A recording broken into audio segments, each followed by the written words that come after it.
we already skipped a step, but if we were doing the guide, let's just go back to the beginning. We would go to this data import.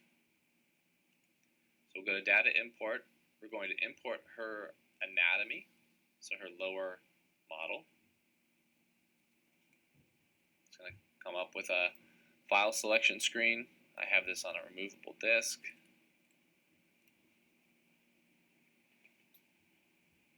So here's her anatomy. Still has number 19 in it, that's now gone. And all I'm going to do is say click assisted.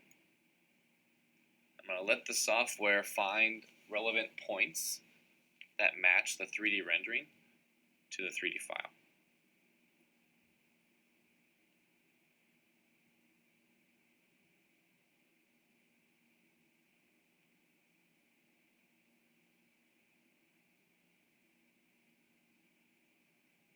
So there we go, it took about 20 seconds. So that looks pretty good on the stitch. Stitch is just how accurately and how tightly that model is now overfitting the 3D data. This doesn't tell you everything you need to know though. But you'll know if this is way off, if this is, trying to attach to the maxilla, for instance. What I like to do now is come to the axial slice, scroll up and down, and I'm looking for when my model outline, that kind of orangish pink color, first shows up, and it should be right when the cusp tips show up in my cone beam. This looks great. This is perfect. Also, as we come down, we just want to see that they're nicely around the height of contours of the teeth. The next spot I'll go to is the coronal slice, scrolling back and forward, and I'm looking at the buccal lingual attachment. Now you'll get these cases like in this one with the crown where the x-ray is a little bit distorted, but you get a pretty good idea, and then here in the front, how nice and tight this is lined up. So that's a well done stitch. It's nice that they do it automatically for you. So we'll click apply before we do anything else. It'll save that model. So now we can actually just click this little X to get rid of the daikon. We really don't need that anymore if we're working on the soft tissue. So there's our access. We can almost move this little mesial now looking at this. This bubble is not going to be a problem because what we'll do is put a little window here.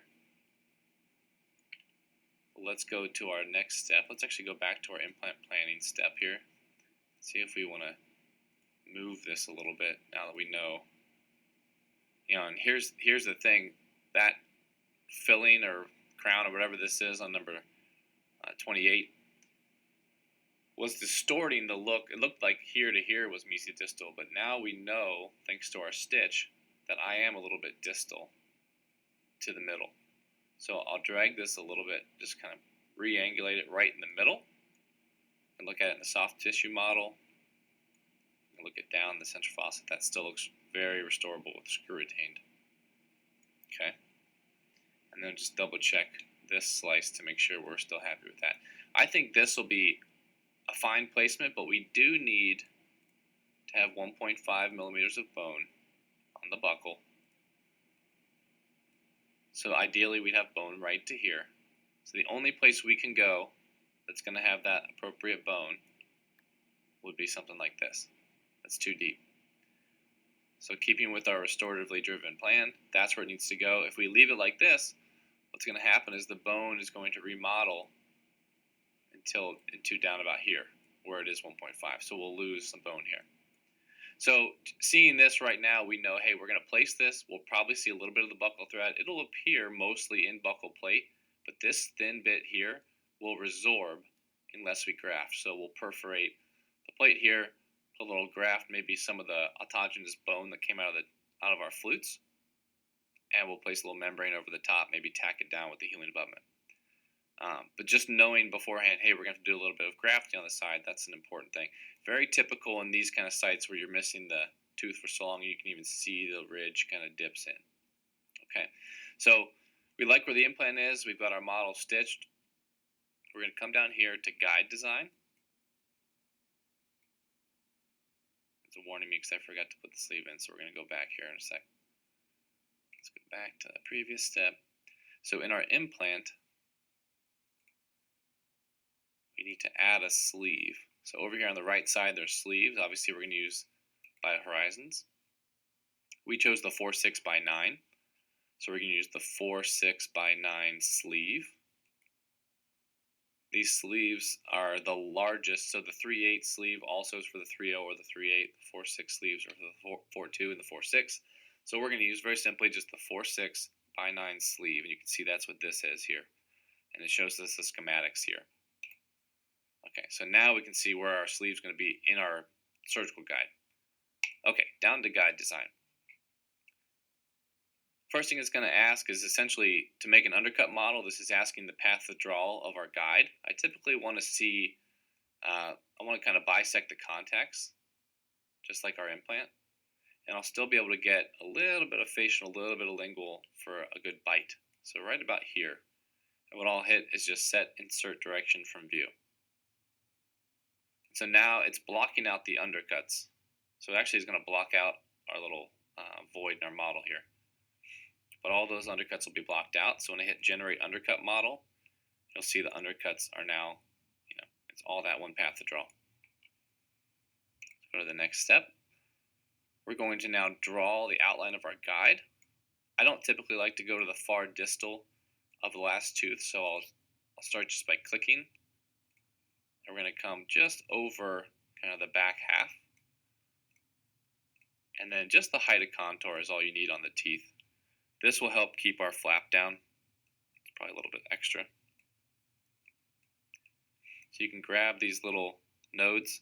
You can also click along the line. Oh, sorry, that'll make a new node. So grabbing the nodes, if you click along the line here, it'll add a new node. Just make sure it's highlighted. I don't need to go past the contralateral canine. And we'll kind of grab what we can down here. And then when you get to the end, just grab one node and slide it till it connects. Okay, and now we have a full kind of circle, an outline here of where our guide's going to sit. Click Create Guide.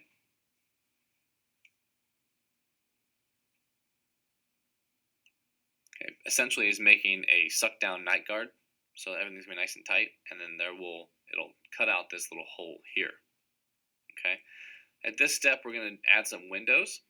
I like windows to make sure that the guide is fully seated along the length of the guide. So we have the option of round windows or oval windows.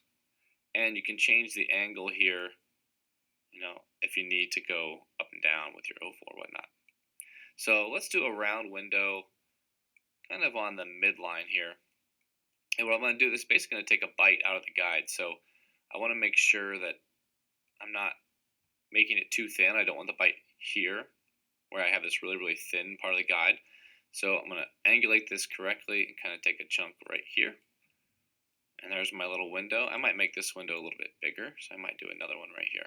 So now when we seat this guide in the mouth, we can look on either side of this window and make sure that that cuss tip is nice and intimate to that, and this cuss tip is as well. You can also look in the back when it's in the mouth and in the back to make sure it's fully seated. And this shouldn't rock at all since this is fully tooth-borne. But the window will help just kind of double check on that. You can add text if you'd like. So we might say Jill 4.6 by 9. And then I can add that pretty much anywhere on the guide here. So now when that 3D prints, after I clean everything, I'll use a Sharpie, the side of a Sharpie, and just kind of rub that so we can see, it's nice to have that patient's name at least, so because guides, they can all look the same once you have a big pile of them. So we'll hit next step. It's going to put that back on our model and show us the hole. That's pretty much it right there. Okie doke. So we can export the guide and the model right here. And I'm going to save it in the same spot I got it from.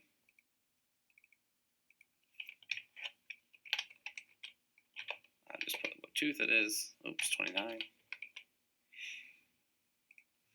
And we'll send that to our 3D printer. Okay, then it's time for surgery.